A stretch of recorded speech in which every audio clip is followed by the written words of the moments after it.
সব জল্পনা কল্পনার অবসান ঘটিয়ে অবশেষে সুখবরটি নিজেই জানালেন ঢাকাই চলচ্চিত্রের জনপ্রিয় অভিনেত্রী শবনম বুবলী। মেগাস্টার শাকিব খান ও বুবলীর পরিবারে এসেছেন নতুন সদস্য।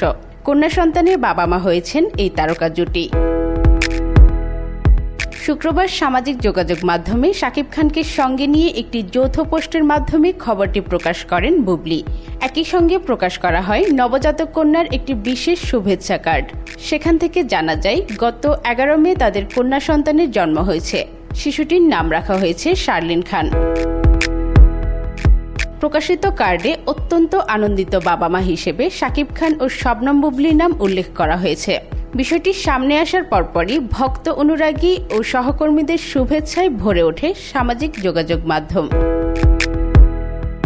পোস্টে বুবলী লিখেছেন, আলহামদুলিল্লাহ, মহান আল্লাহর অশেষ রহমতে আমাদের পরিবারে একটি কন্যা সন্তানের আগমন ঘটেছে। এই আনন্দের মুহূর্তে যারা আমাদের জন্য দোয়া করেছেন এবং শুভকামনা জানিয়েছেন তাদের প্রতি আন্তরিক কৃতজ্ঞতা। আমাদের মেয়ের জন্য সবাই দোয়া করবেন। এই ঘোষণার মধ্য দিয়ে দীর্ঘদিনের নানা আলোচনা ও গুঞ্জনেরও অবসান ঘটেছে।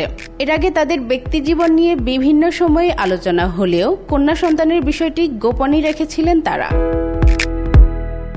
শাকিব খান ও বুবলীর সংসারে এর আগে পুত্র সন্তান শেখ বীর রয়েছে।